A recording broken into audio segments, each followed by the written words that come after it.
Hi friends. நம்ம எல்லாருமே school டேஸில் கண்டிப்பாக ஒரு முறையாவது சத்துணவு சாப்பாடு சாப்பிட்ருப்போம். யாருக்கெல்லாம் அந்த சாப்பாடு ரொம்ப பிடிக்குமோ ஒரு லைக் தட்டி விட்டுருங்க. யாரெல்லாம் அந்த சாப்பாடே சாப்பிட்டு நான் ஸ்கூல் டேஸ்லாம் கழிச்சிருக்கேன் அப்படின்றவங்க ஒரு கமெண்ட் பண்ணிட்டு போங்க.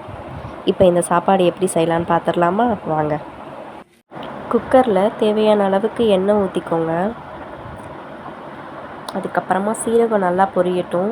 பொரிஞ்சதுக்கப்புறமா வெங்காயம், பச்சை மிளகாய், இது ரெண்டையும் ஃபஸ்ட்டு வதக்கிக்கோங்க. சாதம் நல்லா குழஞ்சி வரணுன்றதுக்காக தான் இதை குக்கரில் ப்ரிப்பேர் பண்ணுறோம். அதுக்கப்புறமா ஒரு சின்ன தக்காளி, அதுக்கப்புறம் உங்களுக்கு விருப்பமான காய்கறிகள்லாம் சேர்த்துக்கோங்க. இதில் நான் என்ன காய்கறிலாம் ஆட் பண்ணியிருக்கேன்னா பீன்ஸ், கேரட், பீட்ரூட், வாழைக்காய், கத்திரிக்காய் இது எல்லாமே நான் ஆட் பண்ணியிருக்கேன். தேவையான அளவு உப்பு போட்டு வதக்கிக்கோங்க. காய்க்கு உப்பு பிடிக்கணும். மஞ்சத்தூள், மிளகாய்த்தூள், வீட்டில் அரைச்ச குழம்பு மிளகாய்த்தூள் இது எல்லாத்தையும் சேர்த்து வதக்கிக்கோங்க. மசாலாவோட பச்சை வாசனை போகிற அளவுக்கு எண்ணெயிலேயே வதக்கிக்கோங்க. அரிசி பருப்பு எடுத்த டம்ளர்லையே தண்ணி கணக்கும் வச்சுக்கோங்க.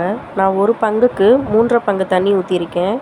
சாதம் குழஞ்சி வரணுன்றதுக்காக. தண்ணி நல்லா கொதித்ததுக்கப்புறமா நெய் ஊற்றி இப்போ கீரை போட்டுக்கோங்க. ஃபஸ்ட்டே கீரை போட்டு வதக்குனிங்கன்னா அது ரொம்ப இதாயிரும்.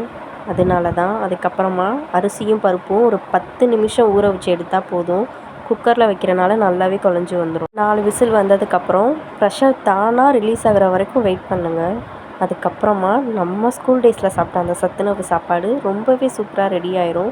கண்டிப்பாக இதை ஒரு முறை செஞ்சு சாப்பிட்டு பாருங்கள். நம்மளுடைய ஸ்கூல் டேஸும் மெமரிஸ்க்கு வரும். அங்கே ஃப்ரெண்ட்ஸுங்களோட சாப்பிட்ட அந்த சாப்பாடும் ஞாபகத்துக்கு வரும்.